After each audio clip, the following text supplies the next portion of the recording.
Okay, well, again, good morning, everyone. It's a wonderful to see you all this morning. So, looking forward to our time together. I do have an appointment that I need to attend, so I will be needing to finish around 11:30 today. Okay, so I'll give you a break. We'll stop around 11:30 so I can attend that appointment. But let's dive right in. All right, I'm gonna share our notes here, and then we'll get going. Okay. Hopefully, everyone can see see the notes, and we are again in the poetic section. Of course, we're going to be spending a little bit of time here in the poetic analysis because we're studying poetry. This is a key step in the process, so we're going to spend a little bit of time here. And if you remember last week, you know, these are the 5 steps for examining the poetry, the poetic analysis step. And again, last week we were in the middle of the parallelism, examining the parallelism for each verse. So we're going to pick up on that. But before we do that, I would again like us to read through this psalm once again. I'll be assigning 3 verses each. So we can start with Pastor Renee. If you could read verses 1 to 3, and then Pastor Entz 4 to 6, and then Pastor Jan 7 through 9. All right? Pastor Renee, if you could start us off, make sure you unmute yourself and read verses 1 to 3. Okay. The Lord reigns, let the people tremble. He is enthroned above the cherubim, let the earth shake.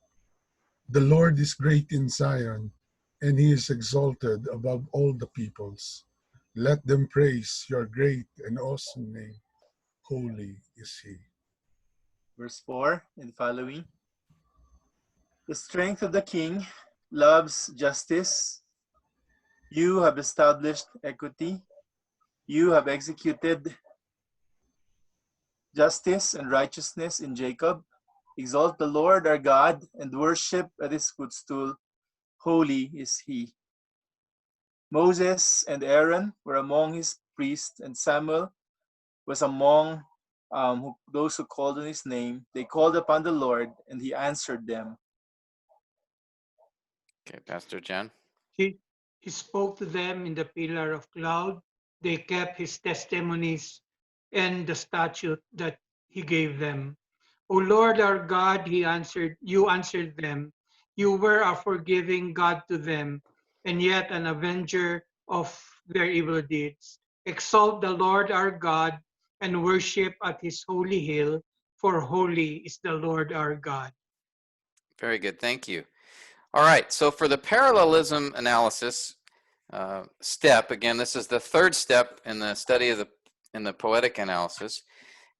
We first, as we did last week, we need to identify how many lines are contained within each verse. And so as we went through, we went verse by verse, and in the first verse, we found there were 2 lines, the second verse and the 3rd verse. All 3 of those first 3 verses, they had 2 lines in them. Now, we did have a difference. The New King James Version had 4 lines for some reason.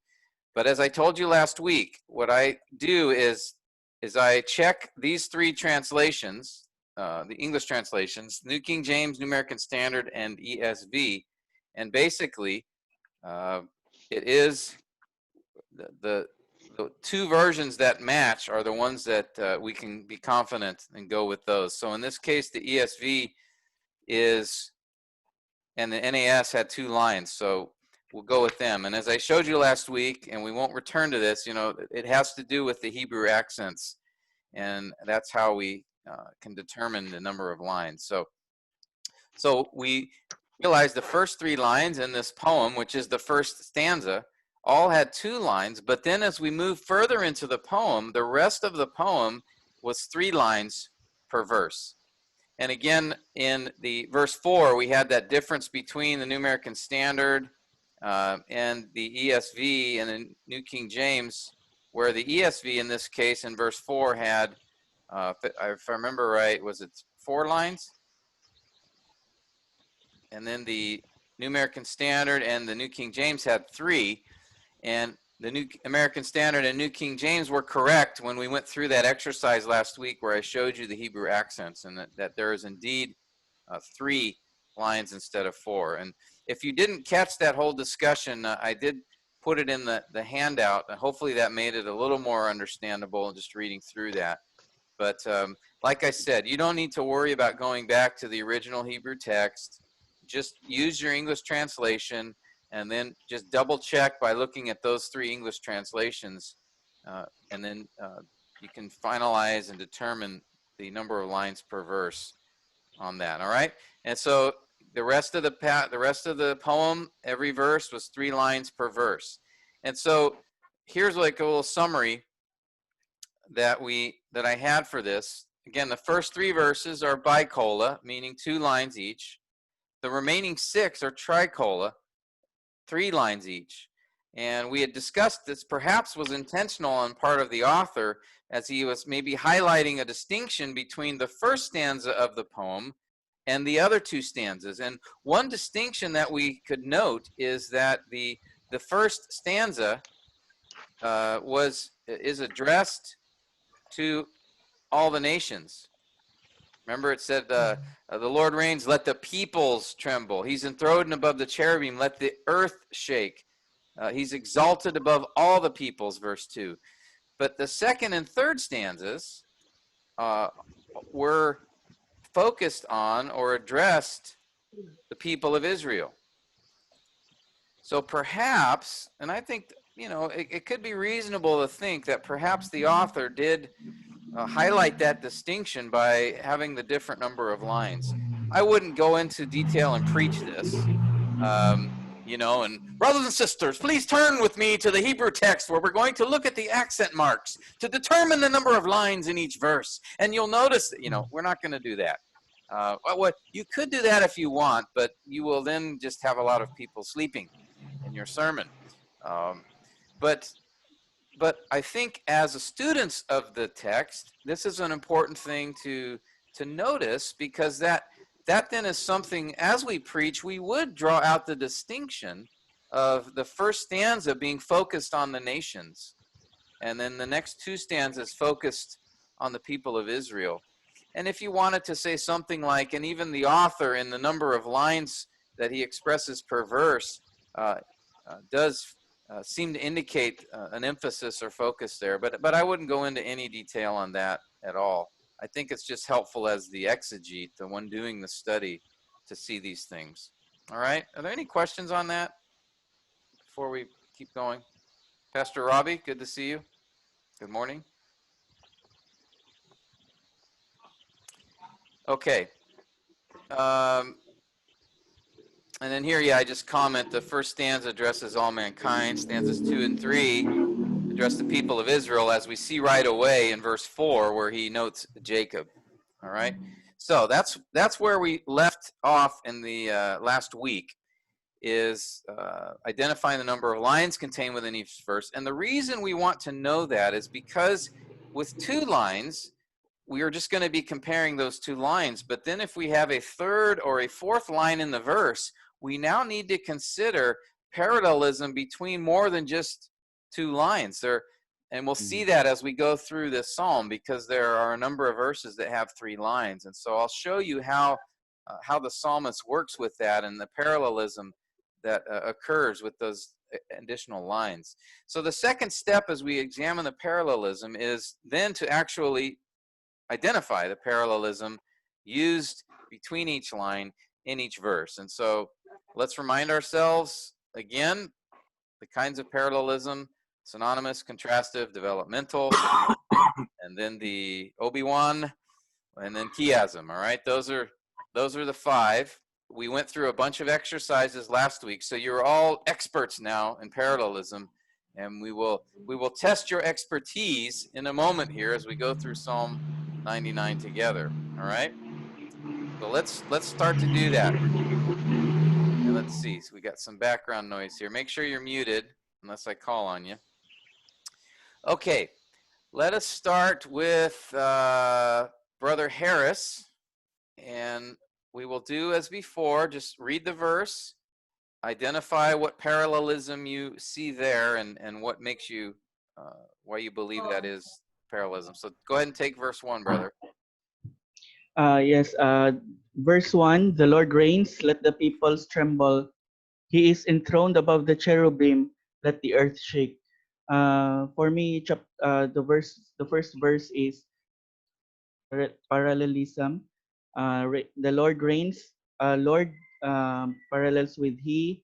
Reigns synonymously parallels with enthroned above the cherubim, and peoples parallels with earth, and tremble corresponds with shake. Okay. So what kind of parallelism would you It's see here? synonymous parallelism. Okay, good. Synonymous. Yeah, do you see that we have the synonyms here, Lord, and He reigns and is enthroned. And then even the second half of these verses, we have the same thing. Let the peoples, let the earth tremble, shake. So here we have synonymous parallelism. All right. Hopefully that's clear. That makes sense. Okay, good. So I guess, Brother Harris, you brought your twin with you this morning. So do you want your twin to go ahead and do the next verse? Twin. I don't understand what's okay. You have yeah. two. My twin, yeah. Because I'm using my laptop for my notes. So. All right, So why don't you have your twin do the second verse since you're gonna. Okay. The Lord is great in Zion, and He is exalted above all the peoples.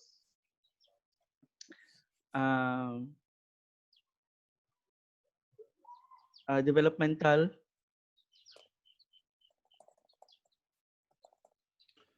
Okay. What makes you say that, and what kind? Yeah, it's almost synonymous, but Zion and all the peoples are not exactly the same. Okay. So you would say developmental then, and what kind? Remember, there's the three types: the expansion, the illustration, or the purpose, reason, result. I think it's an expansion. So he's just adding. Not only is he great in Zion, but also over all the peoples. Is that what you would say? Yeah. Any thoughts on that? Anyone have a different idea? Would you see that developmental or synonymous or something else? Any other input?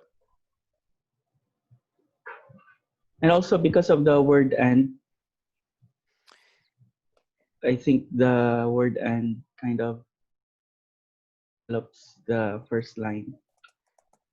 Yeah, and as I mentioned last week, remember that conjunction there that we talked about, the wow, that it can be translated many different ways. So the interpreters, I think, may have taken your approach by putting "and" there to indicate maybe they're also seeing it as sort of a developmental.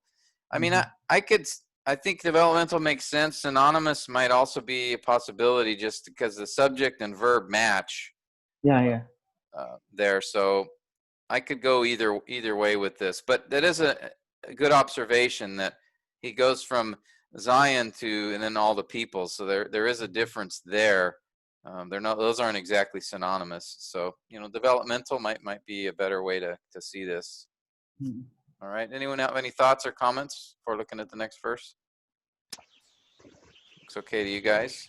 Now, one thing that's interesting here.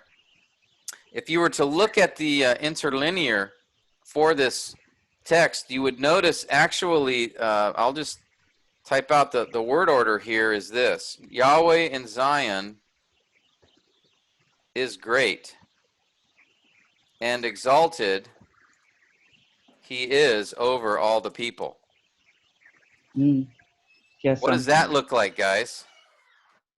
Kiasam. Yeah. Yeah, the second line is, and here, the second line is in reverse order compared to the first. You see that? And exalt. So if I was just to type it out, Yahweh in Zion is great, and then the second line is, and exalted he is over all the people. Okay, that's if we were to look at the Hebrew text, that would be the literal translation. And so what we notice here is the second line, this exalted, is given first, whereas the first line ends with great. So this appears to be an intentional reversing of the word order by the author and exactly flipping it like a mirror here to emphasize what? You remember, what does a chiasm emphasize? The middle portion. The middle. Very good. So there, if I were, let's see, yeah, insert. Let's just do this for clarity. So here, I would see these two lines, or these two statements here as a point of emphasis. What is the author emphasizing? Clearly, Is great and exalted. yeah, the highness, the greatness, the awesomeness of God. Okay, which is the theme of this first stanza. Remember, the Lord reigns, he is enthroned, and then here he is great, he's exalted, and even more than that, in order to put an exclamation point on this, an emphasis, the author utilizes a chiasm here. Now, we wouldn't see this in the English. In fact, if we go to the English translation just it smooths it out to make it more readable by putting the subject and verb at the beginning. But the actual literal translation has the subject after the statement, the word exalted. Okay? So you wouldn't see that in the English, and that's why I've mentioned it's helpful then to go to the interlinear. Remember, you can go to BibleHub.com or even blueletterbible.org, and look up the interlinear. And then in the interlinear, it will give you the exact word order as given in the Hebrew text. And you'll see it right there, that word "and exalted" is flipped and placed earlier. Does that make sense? Do you guys want me to show you that? We could go on, look at the interlinear directly if you. Pastor, I have a question. Yeah. Pastor, would diagramming the NASB version reveal that it's a chiasm if you're at that stage already of diagramming it? No, okay. The only way to know is actually by, in this case, because the English translation actually flipped the order of words to make it more readable by saying, and he is exalted. But the actual Hebrew text is, and exalted is, exalted he is, or is he, you could do either way. He is above, etc., etc. Okay, that's the Hebrew text. All right. So I'll just do this. Tim? Yes. Yeah. You want me to I'll just show you. Yeah. Go ahead. I was looking at the Young's literal translation. It shows the chiasm. Jehovah in Zion is great and high. He is over all the peoples. Okay. Young's So literal yeah. Okay. That's good. So you could look there. I just like to go to the interlinear, and that's something you guys can do if you have Wi-Fi.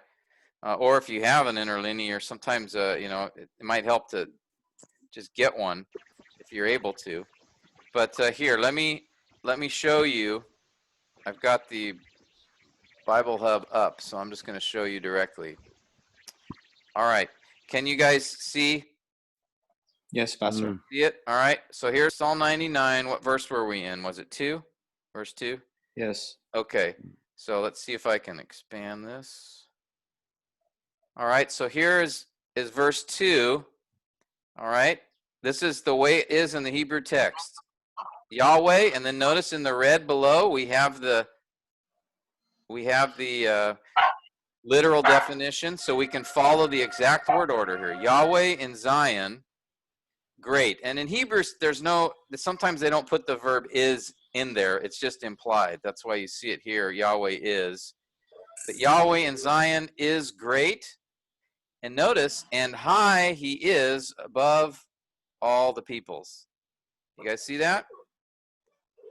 That's how it comes in the Hebrew text. So you could check the interlinear, and I mentioned this in class many, many years ago.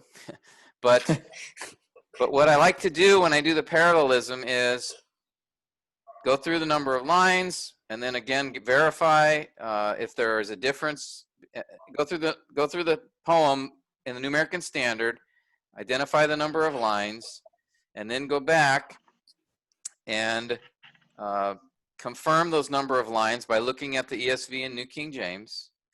And once you've done that, then you're ready to identify the parallelism, and you just go through the New American Standard Version or ESV, whichever you have, identify the parallelism. But then at the end, what I recommend is go and look at the interlinear, because you may have some chiasms in there that the English translation did not show you. Sometimes they will. Sometimes they'll translate literally, or that Young's literal translation, you can see it there, but not all the time. So it's kind of helpful just to look for yourself and see. Yahweh in Zion is great, and then you go, oh, look. The pronoun he is actually after this adjective. And high, he is above all the peoples. And then notice great and high are synonyms. They're presenting a similar idea. So then what I do is I type it out literally on my, on my Word document. And so I end up seeing this. Yahweh is great in Zion, and exalted he is over all the people. That looks like a chiasm there. Okay? So yeah, it's a little bit extra work. You got to go to the interlinear, but the more you do it, the quicker it'll come. It will just be natural to you, and you'll be able to do it more quickly. But again, it's important to see these things, because chiasms, men, are a way that the author can show us what he's emphasizing. It's a way for him. We don't hear him preaching this. We don't hear him reading this psalm. It'd be great if we did, but we don't. What we have is the written text. And so the authors will utilize ways, they'll implement certain poetic devices or expressions in order to help us see, just by reading it, where the points of emphasis are. So, for example, we might, if we're reading our English translation, we might say, Yahweh is great in Zion. He is exalted over all the people. So we might emphasize those two words because we know the author is emphasizing those two words. So often what I will do when I'm preaching through a passage, and I know there's a chiasm there, I usually don't stop and tell everybody there's one. But what I might do is I will bold those two words, and that will remind me that there is emphasis here that the author is expressing in those two words. So as I read the psalm, I can convey the intent of the chiasm just by how I read it. And I think this is how we as exegetes can move from the author's world to our audience's world without trying to drag our audience through all the details. Is that we can faithfully represent the passage and represent the author's intent just by seeing ways that he emphasized things or ways that he drew attention to certain things. And so for example, like I said, you don't have to go into all the details all the time and say, now as we examine the Hebrew text here in verse 2, well, no, let me show you something. Let me show you this Hebrew chiasm. Now, I've done that once in a while, just because new people come along, and when I use the word chiasm, sometimes that's helpful, but usually I just avoid all of that because I see it there, and I will just try to reflect what the author is using it for. And I think here he's using it for that emphasis. So again, I can just show that just by reading the text and emphasizing by my voice the two words that the author is drawing attention to. Does that make sense? We don't, it's again, it's like any part as we preach, we don't need to bring in all the exegetical information into the sermon, all right? But we need to know it. And so that when we preach the sermon, we are reflecting that exegesis without telling them all the exegesis. Okay? I hope that makes sense. So here's one example of that. All right, so I would say whether we go synonymous or developmental, I would say it's important that we notice the chiasm in there. Let me put this in another spot. Okay? All right, good job, Harris's twin. Someday you tell me your name, but we'll move on. Brother DJ, let me give you verse 3. Go ahead and read it. Tell us what type of parallelism you see there. Let them praise your great and awesome name. Holy is he. I think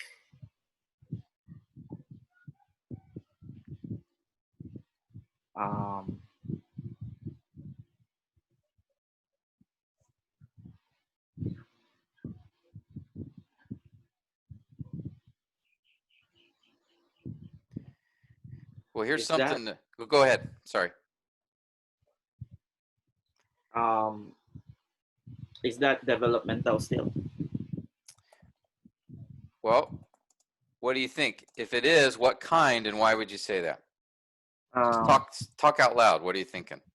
I think it's giving a reason or purpose, like the reason why they need to, the reason why they're ought to praise the Lord because holy is he, because great and awesome he is. Yeah, line 2 then gives the reason for line 1. Is that what you're saying? Yes. Okay. Yeah, I think so. I mean, we don't see synonymous or contrastive, right? Because we don't have matching subjects and verbs here. What we have is a statement, let them praise your great and awesome name. And then, yeah, I think the reason. Why should we praise? Or why this command to praise? Because holy is he. All right? So it's almost like there's this conjunction in there. That's not, in fact, let me look at the Hebrew text for a minute, just for fun. Yeah, there's no wow there, but there's an implied, I think, link that DJ notes, and I would agree. I think this is this is the connection between these two lines. Again, remember, Hebrew poetry, there's an intentional connection between the lines within a verse. And so I think developmental parallelism, with it being the reason, line 2 or giving the reason for line 1 makes the most sense here. Any questions or comments or anyone have a different view of that? Okay. So Pastor, would the sorry. Go ahead. Pastor, would the imply, is there an implied because he is because holy is his name, like that? Yeah, implied? that's why I typed it in there. I don't know if you can see it there on your. Sorry, I did not see. You see it I'm there? using my phone. Sorry. Oh, yeah. There. Okay. Let me highlight it for you. Sorry. Yeah, that's why I typed that in there. I think there is an implied one. So, yeah, looks like we're all in agreement with you, Pastor DJ. So you're not a heretic. So good job. Good job. Lord. All right. Well, now we get to move to the fun stuff. We've had 2 lines per verse. Now we're going to to see the 3 lines. And so to do that, I want to bring in my Hebrew poetry expert, Pastor Jason, to do this verse 4. All right? Pastor Jason, take a look at this, read the verse, and then you have the challenge of trying to see, you know, there may be more than one form of parallelism going on here, since we have 3 lines to work with. So give your best shot. The strength of the king loves justice. You have established equity. You have executed justice and righteousness in Jacob. I think the first line, the strength of the king loves justice, synonymously parallels the second line, that you have established equity. So you're saying lines 1 and 2 are synonymous. Yeah. Okay. And what would cause you to say that? Do we see the strength of the king? That's the subject, right? Yeah. And does that match you? Yes. Okay. If he's speaking of the Lord, loves. So let's just look at this. Have established. Are those synonymous ideas? Yeah. Loves. And then equity and justice. Yeah, those are synonyms. All right. But the question I have is, would you say that verbs are synonymous?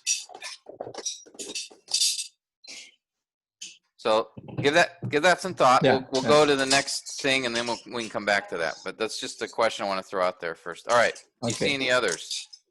The line 2 parallels line 3. Okay. In what way? Synonymous.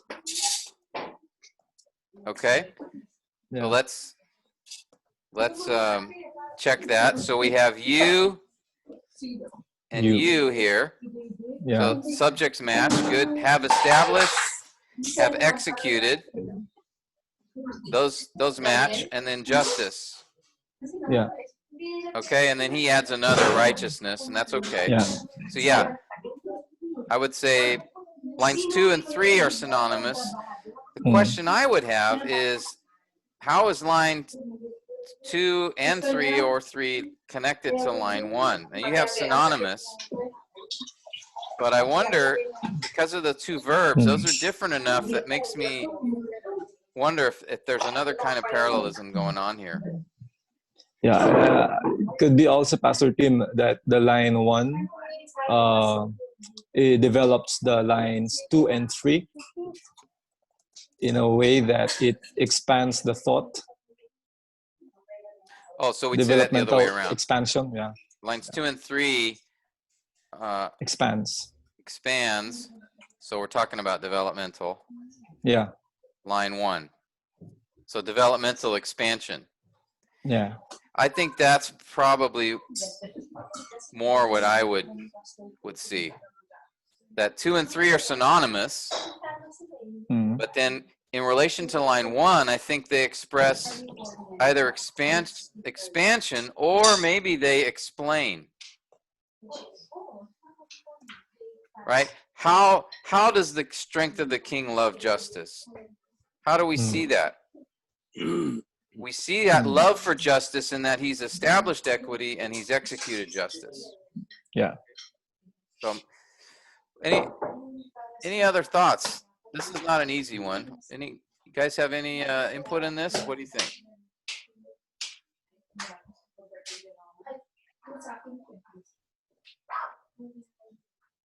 Pastor Robbie, you got any thoughts? That's the way I would have looked at it. That lines 2 and 3 are synonymous, and in relation to line 1, those 2 and 3 expand on line 1. Okay. Would you see him expanding, adding more information, or explaining, telling us? Explaining, rather. I'm sorry. Okay. Explaining. Yeah. So you would go with this. Yeah. Explain. Yeah, I think that's where I would see more of that.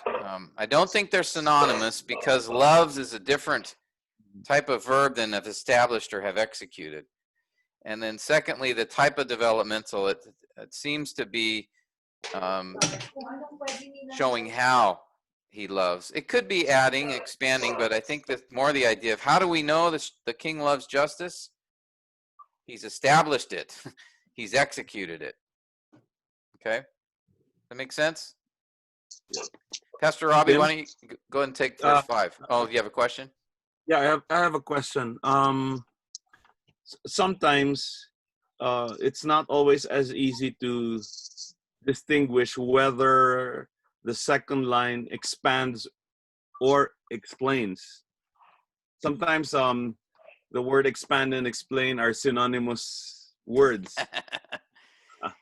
Yeah, No expand pun has the intended. idea of adding to, giving additional information about the subject. Mm-hmm. Okay, explains has the idea of, you could put basically the word has the idea of how. How does line 2 or explain line 1? Or line 2, sorry, let me say that a different way to make it more clear. Line 2 explains how line 1 is seen. Okay, so yeah, sometimes, you know, you could, maybe there's not a lot of distinction here with that, but I think expansion is more of just the idea here. And this might be a good way to think of it. Think of the conjunction and goes with this, but on explain, think of it, the conjunction is for. Or because. Or because. Okay, so if you can put a for or because here, if that makes sense, then explanation, and I think in this one it does to me. I think I could see this being like that. And we'll see, I think, an indication of that as we go later in the poem. So the strength of the king loves justice, and you've established equity, and you've executed justice and righteousness. That could be the idea, but I think it makes more sense that he's saying for, because again, notice line 2 and line 3 are synonymous. Right. They go together. He's just repeating for emphasis. But how do they relate to line 1? It doesn't seem to simply just be more information, but really explaining how that first line is seen. Okay? Yep. All right? That's how I would see it. Pastor Robbie, you want to take verse 5? Exalt the Lord our God and worship at his footstool. Holy is he. I apologize for interrupting. I just saw in my notes one other thing with verse 4. Sorry about this. Okay. And that is this. I looked on the interlinear again, and this is what I found for verse 4. For lines 2 and 3. You have established equity for line 2. Right. And line 3 is justice and righteousness in Jacob, so you have done. Okay. What do we see there? Notice? Chiasm. Chiasm. All right? And it's, so, again here, the idea of, if I'm reading the verse, you know, the strength of the king loves justice. You have established equity. You have executed justice and righteousness in Jacob. Brothers and sisters, you see this fourfold repetition of this idea of justice, equity, justice, righteousness. The author's really showing us something here. And I would just, again, as I'm preaching this, I'll just say in words, you know, there's great emphasis here. The author wants us to see clearly God loves justice. And how do we know that? He's established it. He's executed it. Equity, justice. So I kind of repeating the word, giving attention to it because the author is. And he does it by repetition, but also by this chiasm. All right? So again, that tells me, okay, emphasis, emphasis. Make sure to point out the emphasis. Don't need to mention the chiasm when I'm preaching. Nice. Okay? Now I would to you guys, if we're studying the passage, or even if I were preaching this passage to you men in a class, I would mention the fact there's a chiasm, because you would understand that, and that would help you to see, wow, there's emphasis here. So I wouldn't, again, it depends on the group of people that you're interacting with. Yeah. Right? And in Tim, could I make a comment? I'm sorry. Sure, go ahead. Could I make a comment? Sometimes I don't always also identify a chiasm in preaching, but sometimes when there is a chiasm in the English translation, sometimes I cite it for what it is. Yes. And I explain to the congregation the reason why I do that, so that they could be on the lookout for things like that in the English translation when they're reading or meditating through the Psalms. And what I sometimes do is just tell them what the chiasm is and what it is for. So when they read it in their personal readings or meditations, they're just a little more aware of it. Yes, and that's good. That's something you can bring your congregation along in slowly and understanding that. And I do that. In my congregation, I've talked about this enough that I will say at times, there's a chiasm here. You won't see it in your translation, but the author has intentionally changed the word order of the second line. And why has he done that? Because he's drawing attention to this equity, that God loves equity. He loves justice. So I will say that, but if I were in a church and I don't know where everybody is at, and I'm not going to spend too much time there, but if in the English it's shown there, then point it out. Say, hey, do you notice something interesting in this verse? Did you notice the second line, the word order seems different? What's different about it? I think if the English translation was faithful to reflect it, then that's a good opportunity. Because then you don't have to type it, write it out, or show them another slide, or try to explain it in words. You can just say, look at the translation. Notice the order is different. That's because they're actually translating it just like in the Hebrew, and the author actually did that on purpose. So good point. And as your congregation, as you go through more psalms or poetry, your congregation will get more mature in their understanding as you're teaching through that. And so, they begin then to see that in their own translation. I've had people come up and say, Pastor, I noticed in this psalm that these two lines that you mentioned something about the line order being reversed or something. Is that what's happening here? And so people do pick that up, and they start noticing things that you point out to them. Okay, so thank you. Go ahead. Now you can do verse 5, Pastor Robbie. Yeah. Exalt the Lord God, worship at his footstool. The line 1 and line 2 are developmental expansion. And then line 3 serves as developmental result to lines 1 and 2. Okay, so line 3 is would you say purpose or result? Purpose. Purpose for lines 1 and 2. Gives the reason. Yeah. Okay, and here when we talk about purpose, that means we could it's answering the question why. All right? Mm-hmm. We saw this before, so this could be, you could put the word because or for in here.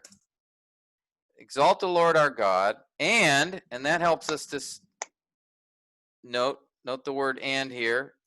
Again, the translators seem to see this developmentally, right? Because we don't have we have the verbs. Notice the verbs match, and technically the subject would, right? Because it's implied you. It's a command. You see that? Mm.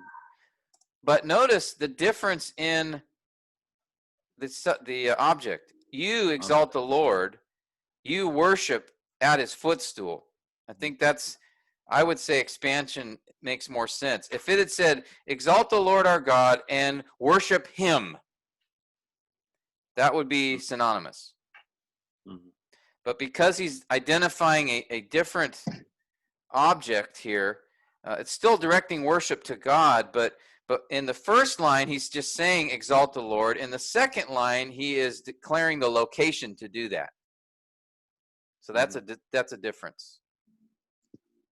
Okay, any questions on that? So, good. Yeah, I would completely agree, Pastor Robbie. Lines 1 and 2 have that relationship where he's giving two commands, but they're not exactly synonymous, though they do focus attention on exalting and worship. And then line 3 is giving the reason. So line 3 gives the reason, so that means it is developmental. And it gives the reason for lines 1 and 2. Okay? So as you can see, notice in this case, line 3 and its relationship is with lines 1 and 2. But in the previous verse, it was lines 2 and 3, which had the relationship with line 1. So when we have 3 or more lines in our verse, we have to really think about carefully what is the parallelism going on. So in verse 4, notice it was lines 2 and 3 that were synonymous, and they developed line 1.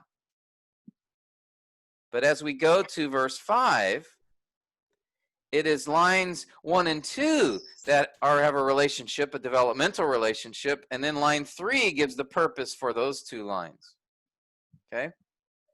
So we really have to give some thought as we sort through the parallelism that is going on. But brothers, this process is intended to help us really be thinking about, okay, what's going on in each of these verses, and how are these lines related? That's just the same thought process as we were doing when we do block diagramming. As we're trying to understand how phrases relate to each other, when we were going through the epistles and we block diagram, structural diagram, that forced us to ask questions about relationships between the phrases and clauses. That's really what parallelism is doing. It's an exercise that forces us to really think about what could the relationships be between the lines within the verse. And the reason, what justifies us doing this, is that we know from Hebrew poetry that there is an intentional connection between the lines, that there is a parallelism going on, either contrasting, synonymous, developmental, or perhaps, a chiasm is sort of a specialized form that we've seen twice already. But really those first 3, synonymous, contrastive, developmental, because we're dealing with Hebrew poetry in the Psalms, we can be confident that almost every verse there's an intended relationship between the lines. So this exercise of trying to figure out that relationship helps us to really give effort in trying to interpret what the author is doing. Just like the block diagramming, it's really a similar intent as far as the exercise. Okay, so if you're thinking about what's the big deal, whether it's synonymous or developmental, or whether it's explanation or expansion, who cares? I'm not going to be going through this with my, in my sermon. So isn't this just some specific detail? Well, no, it's this step in our exegetical process is intended to make us think more about the relationships the author is trying to express. That gives us understanding. Okay? So, Pastor T, yeah. excuse me. Just wondering, in verse 5, is there chiasm also in verse 5, considering that there were also Let me look. I don't remember seeing one there, but since I've got the interlinear opened up, I'll just look. Exalt Yahweh our God and worship at his footstool, holy is he. No, the translation matches the word order in Hebrew. But that's exactly, Pastor DJ, thank you for asking that question. I will give you extra bonus points for your grade. Because that's what you want to ask when you finish each verse. Okay, I wonder, is there a chiasm here? Okay, let me go over and look at my interlinear real quick. Nope, no chiasm. Move on to the next verse. All right? So that's just a check you want to include. And if you see one chiasm in a poem, there might be others. And again, when we went through Psalm 51 in class, many years ago, there were many chiasms in that psalm, and only a few of them were noticed by the translators. But that psalm is full of chiasms, and that matches the tone. Psalm 51 was just this heartfelt, passionate expression of a broken man, and just the emotion is just overflowing in that psalm. And the way we can see that, we can't hear David, reading it or reciting it out loud, but what we can see is, look at all these chiasms. This guy is expressing a tremendous amount of emotion here, so much emphasis. So that's why it's important to notice. And in many psalms you won't see any chiasms. It's just other forms of parallelism are used, but it's just a quick way to check. And it's good that we're going to be looking at the interlinear anyway when we're doing our word studies. And if those of you who really are into the Hebrew accents and really got fired up when we went through that last week, and the accents are there in the interlinear too, if you want to do that. So get used to working with an interlinear. I think it is a helpful tutor for if we don't know Hebrew very well or at all, it's at least one tool we can use to give us some indication of what's going on in the Hebrew as far as some of these things like parallelism, or even if we want to do word study or looking at word order, things like that. Remember when we were doing diagramming, we looked at the interlinear to see what kind of verb it was, whether it was a participle or an imperative or another kind of verb. We could look on the interlinear and actually see what kind of verb it was. So interlinears can be a very helpful tool for us, even if we don't know the language. It's a helpful tool for me. I've studied Hebrew. I'm not an expert, but I've studied it. But I'll go to interlinear usually, or I'll go to the Hebrew text sometimes. But interlinear is still a helpful tool for me as well. Okay, so keep that in mind. All right, thanks, DJ. Let's see who's next. Pastor Jason, we'll give you verse 6.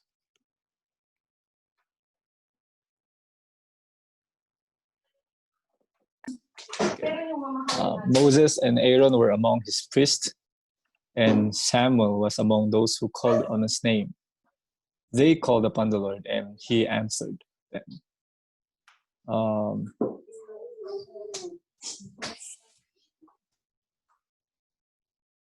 I think line 1 parallels line 2.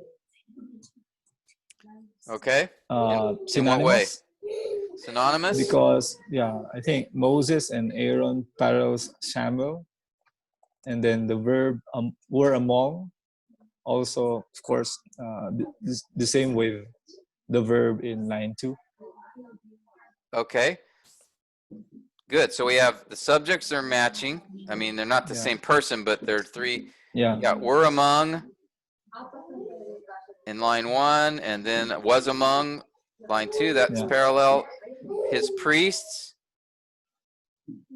All right. And then those who called on his name, priests had that type of role. So I think this is exactly synonymous.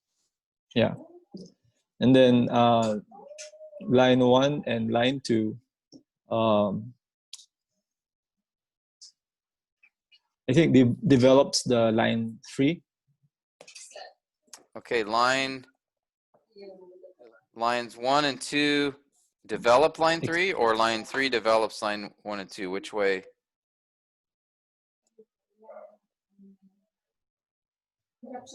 You're saying line 1 and 2? Yeah. Line 1 and 2 develop. Expands line 3. Yeah. Okay, so we'd probably say that the other way around. Line 3 expands. Yeah. Lines 1 and 2. Is that? Yeah. So that'd be developmental.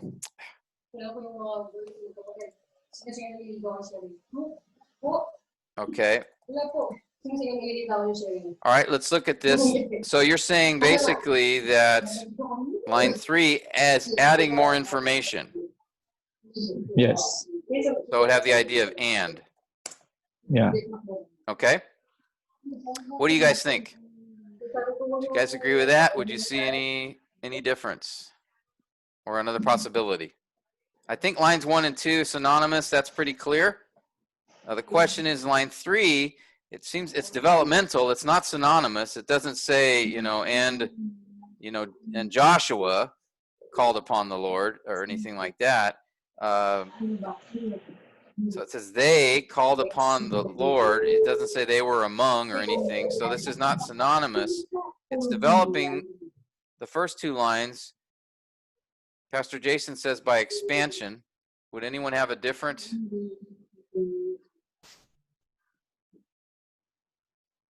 Pastor Tim? Yeah.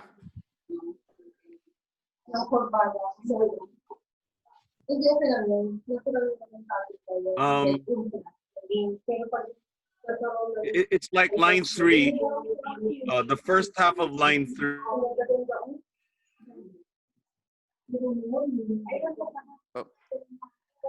Pastor Robbie, Yes, you're sir. hanging. So how do you treat that? Sorry, you froze up, Pastor Robbie. Could you say that again?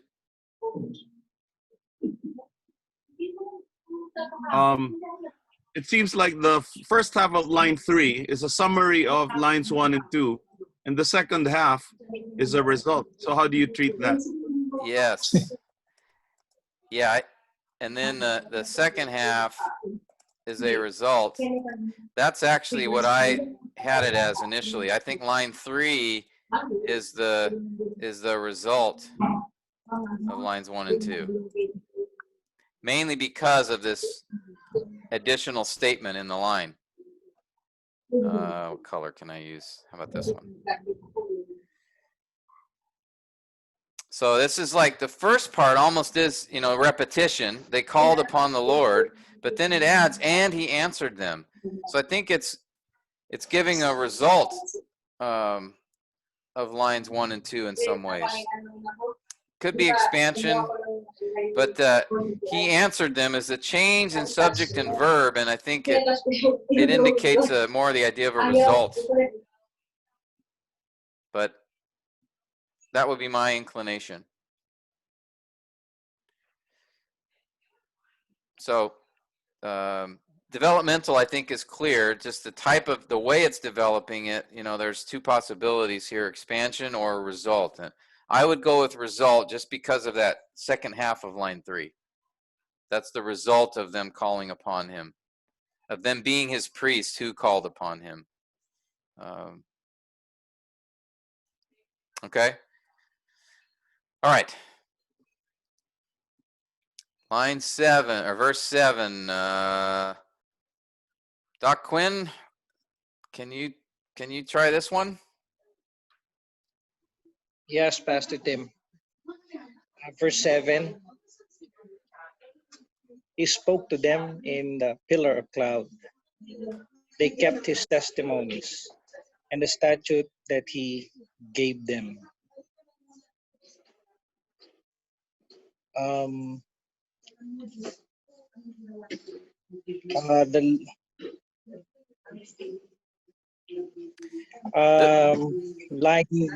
Line 2 and line 3 are synonymous, and it is development of line 1. Okay. So lines 2 and 3 develop line 1. Is that what you Lines 2 said? and 3 are synonymous. The lines 2 and 3 develop line 1. In what way? How do they develop? He spoke to them in the pillar of cloud, and I think it's implied on line 2 that there is also the word and they kept his testimonies and the statutes that he gave them. So So what would you see it as? Expand, explain, or result? It's a result. Lines 2 and 3 is a result of line 1. Okay. He spoke to the pillar of cloud, and they kept his testimonies and the statute that he gave them. Yeah, so really I think we could add in this as an idea. He spoke to them in a pillar of cloud. As a result, they kept his testimonies and the statute he gave them. I think that's good. That's good observation. This is a difficult one. Anybody have another thought on this? Would you see it differently? Again, I would say we do see clearly. I liked how you approach this, Doc Quinn. We do see clearly the synonymous parallelism between Lines 2 and 2 and 3. Whoops. They kept. Oh, this is what I wanted to. yeah. His Is testimonies. that a yes? Well, here, let's do this. His testimonies, the statute he gave them, those parallel. But notice something here, and we're going to see this. I think I've already talked about this. There's a poetic device that the author used here, and it's the device that where a phrase or a word is omitted, but it's implied that it's there. Remember that we talked about the ellipsis. Ellipsis. Now, what is the phrase that actually should be here, or that they kept? Right, because they kept his testimonies, and the statute he gave them would not make sense without a verbal idea. And so they kept is not explicitly written in the third line, but it's implied that it's there. And so that's why we can see this as a synonymous parallelism, because this idea of they kept his testimonies and they kept the statute he gave them. So it is synonymous, but it's a little tricky because of the ellipsis that exists here. All right? And then, yes, because these two are synonymous, they're linked together tightly, and they seem to then, as a pair, give the result of the first line. God, Yahweh, spoke to them in the pillar of cloud. And so then you have to ask, okay, well, what's the relationship to the next line? They kept his testimonies. Well, okay, but how does that connect to the fact that he spoke to them? And I think result makes the most sense. Okay? Yes, Pastor. Now, notice something here. Again, the elision, or sorry, the ellipsis here. There's something else that's interesting, and I didn't notice this when I first studied this psalm, but when I was teaching it to another group, it struck me that this semicolon here. Notice there isn't a semicolon in the second line. The translators put a semicolon after line 1. Now remember, a semicolon is, you have the comma, the semicolon, and then the period in terms of order of separation as far as punctuation. A period is a hard separation. It separates two sentences. A comma is something within one sentence, and it separates, but it's not a hard separation. And then a semicolon is kind of in between the comma and the period. Okay, it's not as hard a separation as the period, but it's a little bit stronger separation than the comma. Okay? I apologize, we're doing some English grammar here, but this is something I thought was very interesting. So what this means is the translators see a stronger separation between line 1 and line 2 and 3, but not a full period. But they didn't put a comma here. Now notice, so then I thought, well, let me look at the other ones. Now notice in this one, so sorry, let me go back. So here we had a tight connection between lines 2 and 3, right? There's synonymous parallelism, and they develop line 1. Well, then I went back and I looked at verse 6, and I noticed lines 1 and 2 are synonymous here, and they're distinct from line 3. Line 3 develops them. Notice what the translators did. They put that semicolon in there. You see that? And then I went back to verse 5. So we still have this.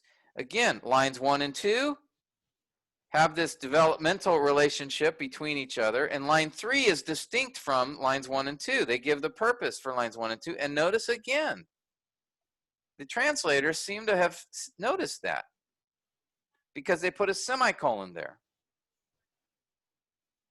You see what I'm saying? Mm. Verse 4. The strength of the king loves justice, semicolon. Strong stop, not a hard stop, not a period, but it's not a comma either. You've established equity. Now here they didn't follow the pattern.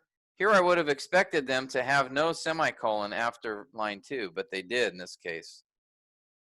But verses 7 and verse 8 also, this is the only verse that didn't follow the pattern. Verses 7 and 8 also had the same idea where they made a distinction by the two lines that are strongly connected versus the other line that is not, by putting the semicolon here as sort of a strong pause, but not a hard stop.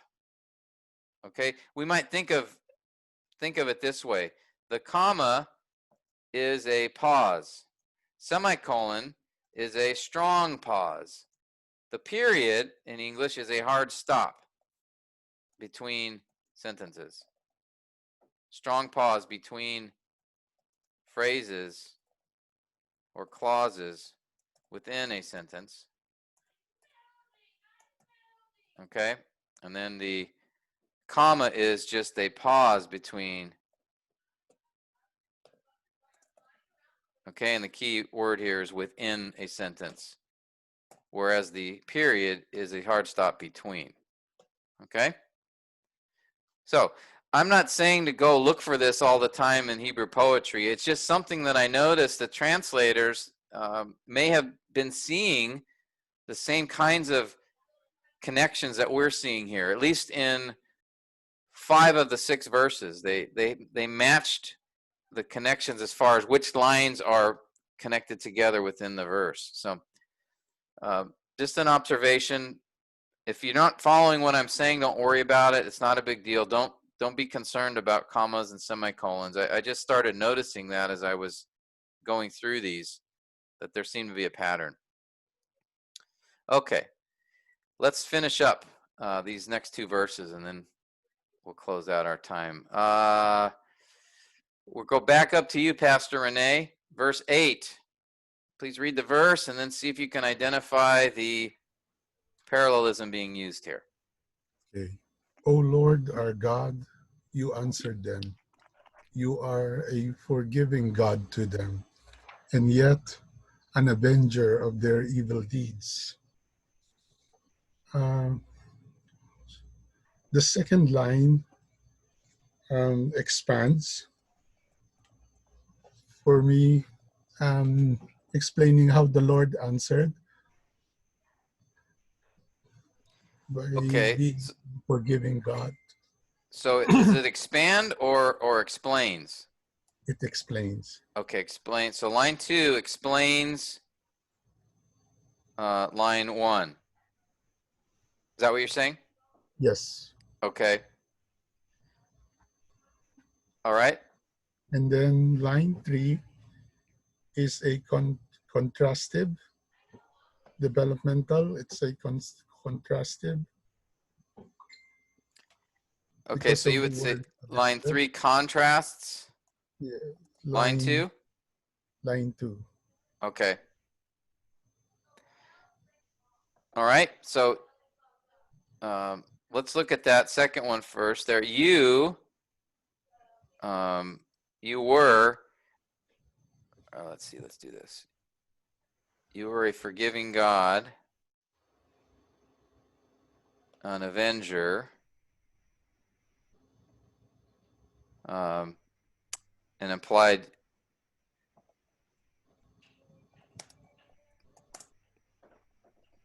So you're seeing a contrast here.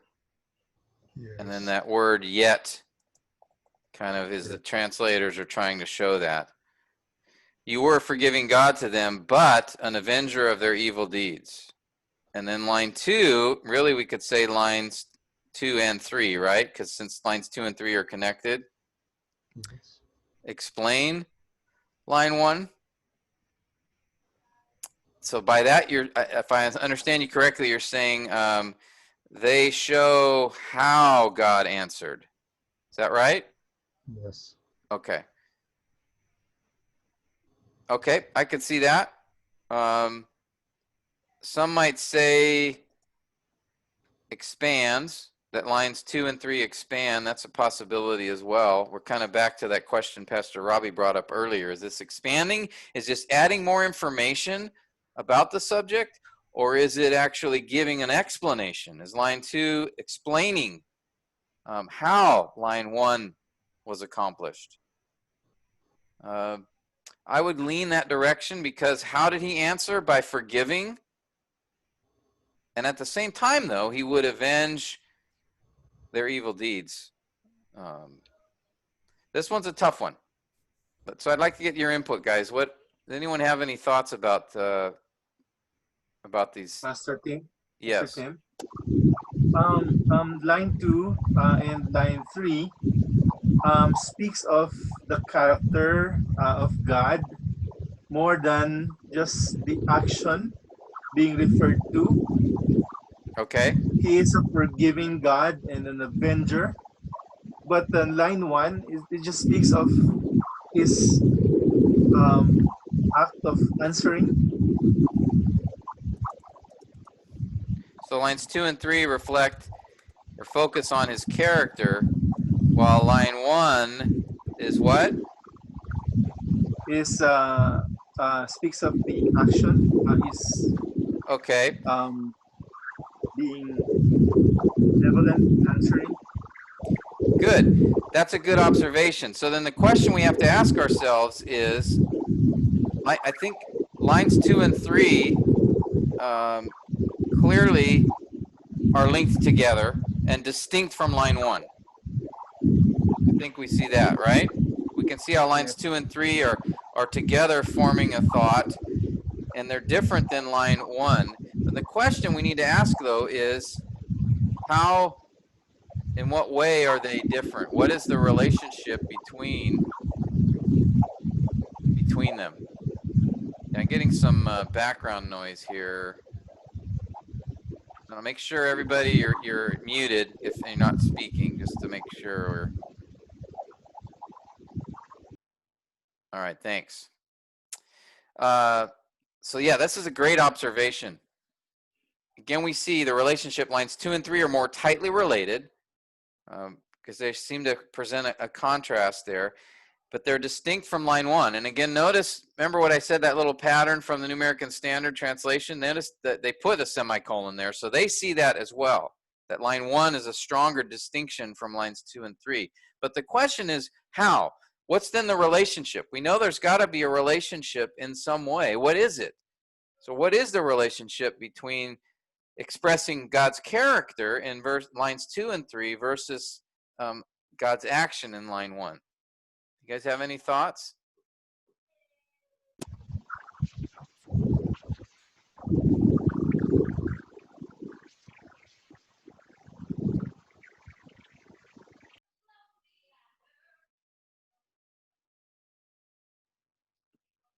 Brother Tabs, what do you think?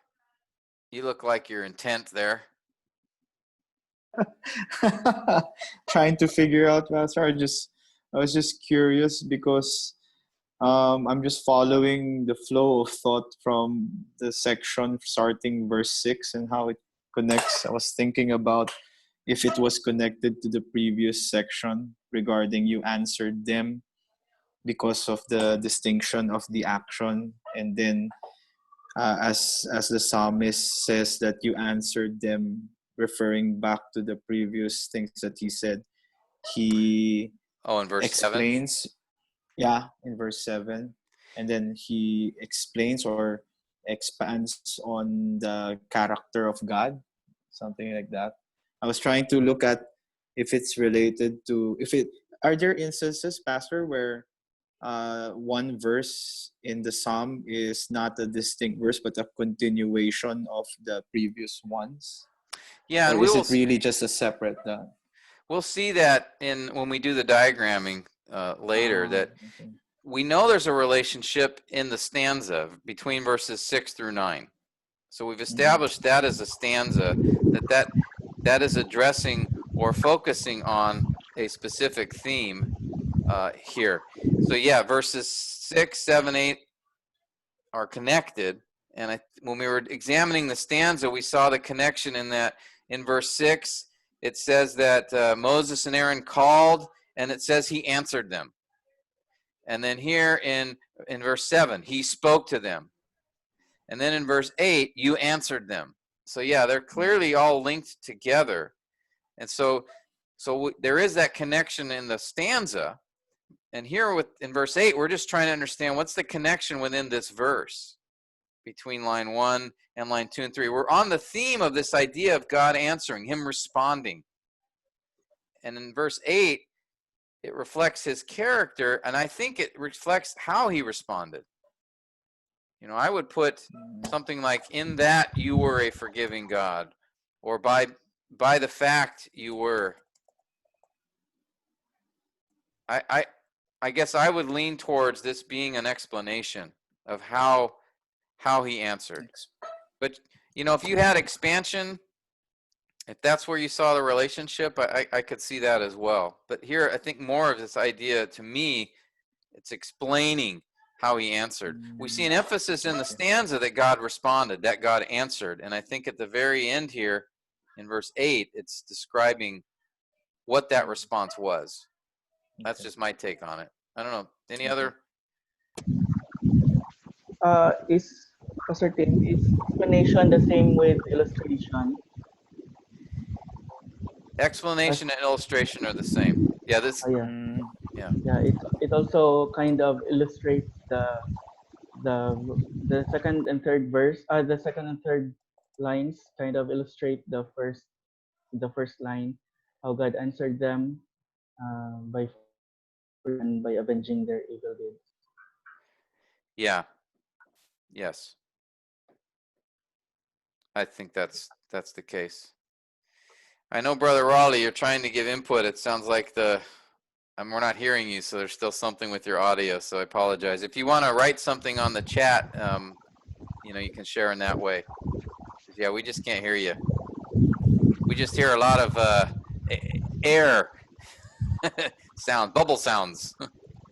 But feel free, you can type something in on the chat. You can share in that way. I apologize.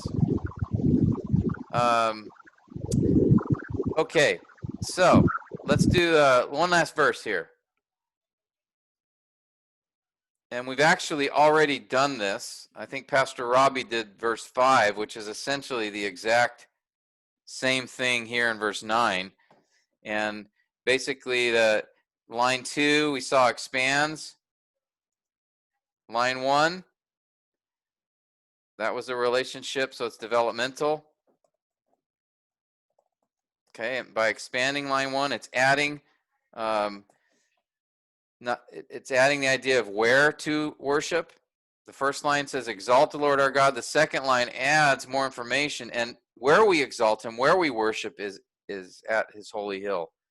And then line 3 gives the reason for lines 1 and 2. Why? And notice here, in this line, the author actually puts in the word for. So what we assumed back in verse 5, if I go back to verse 5, notice we assumed the word for was there because we believed the relationship was that line 3 was the purpose or the reason for lines 1 and 2. And notice there we just assumed. Well, the author tells us, he says, he's telling us that assumption was correct. Because in verse 9, which is a parallel verse to verse 5, remember this is a refrain, which we'll talk about when we go through poetic devices. Verse 9 is a refrain of verse 5. It's repeating verse 5, and in verse 9, the author puts explicitly the word for. So we know that was a correct assumption back in verse 5. Now, if I go to the interlinear, again, remember, this is our friend, and I look in the interlinear, the Hebrew word for, it's the word key, is there. I'll just show you this, because I know you guys are Hebrew scholars, and you love to see Hebrew. All right? So do you guys see the Hebrew text there? Let me blow up verse 9 here. All right. Exalt Yahweh, our God, and worship at, that's hill, his holy hill. For, there it is. You guys see it? Mm-hmm. So Yep. in this verse, verse 9, he actually specifically and explicitly inserts that preposition. If we go up to verse 5, there is no preposition. It goes straight to holy is he, but it's implied. Mm-hmm. And verse 9 tells us that is a correct, that assuming that implication is correct. All right? So this is a really good example, men, and we're going to see this a lot when we do the diagramming and we study the relationships between the verses. This is an excellent example of the fact that in Hebrew poetry, because of the terseness, Mm-hmm. that words are left out, but the idea is implied that it's there. And in this case, the word left out in verse 5 was that preposition for, but we know the idea is there because we know from parallelism that the lines are related to each other in some way. And so what we deduced from our study in verse 5 was that third line, holy is he, is connected to lines 1 and 2 by this idea of being a result. Well, that's what verse 9 confirms because the author includes the word for explicitly there. Okay, and yes, Brother Raleigh, I think you're correct. He notes in verse 8, line 2, that there was a positive response in how God answers by forgiving, but there's also a negative response in that he will also avenge. I think that's a good observation to consider there. And we see that in just the fact that we describe the parallelism between lines 2 and 3 as a contrastive parallelism. All right, let's go back to our notes briefly here. Okay, so that gives us the parallelism from all 9 lines. So what I like to do after I've done that is I just put all of it together. And what I do is so this is the parallelism we identified in all 9 verses. And what I try to do is just see it. Are there any patterns that come out of this? You know, I notice, verses 1 and 2, synonymous, so I just try to see, okay, we see synonymous parallelism going on in these lines. The rest of them appear to be developmental. So what's interesting is in the tricola verses, that is verses 4 to 7, notice they're almost completely developmental with a few synonymous lines. And then in the first stanza, there's 2 synonymous lines, and then the third verse is developmental. Whether there's an explicit intended pattern here, it's hard to say. Sometimes you'll see it. Sometimes you'll see, almost all the verses are, if all the verses here were developmental and just verses 1 and 2 were synonymous, maybe that's an intended difference by the author. So sometimes I just do this because I want to see if there's any kind of patterns, or if there's a number, all the verses are contrastive and you have one synonymous verse in there, that may be an intentional distinction or focus that the author is giving on that verse. Here, it's hard to really state with any sort of definitiveness that there is an obvious pattern. All right. So that's just something I like to do at the end. Once I've done the parallelism, I go back and I just put all of that together and just see, is there an obvious pattern here? If not, fine, move on. Don't force one in there. But sometimes you will see a pattern. It's like, wow, look. Like in Psalm 51, it's like most of the verses, there's chiasm. And then there were a couple verses that weren't. And so I think David may have been drawing something out in that particular psalm. All right. Okay, any final thoughts or questions from this exercise, parallelism? Anybody have a question?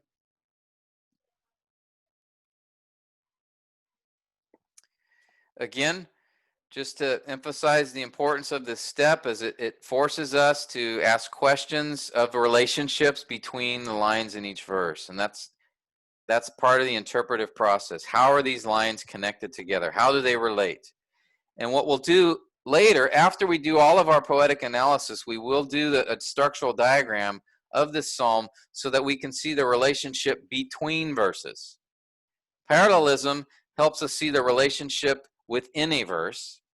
And then diagramming will help us see the relationship between the verses. So the question that was asked earlier, I think by Pastor Tabbs, about verse 8 and its connection to verse 6 and 7, the diagram will help us see that connection and how those verses relate to each other. The parallelism focuses our attention within each verse. Okay?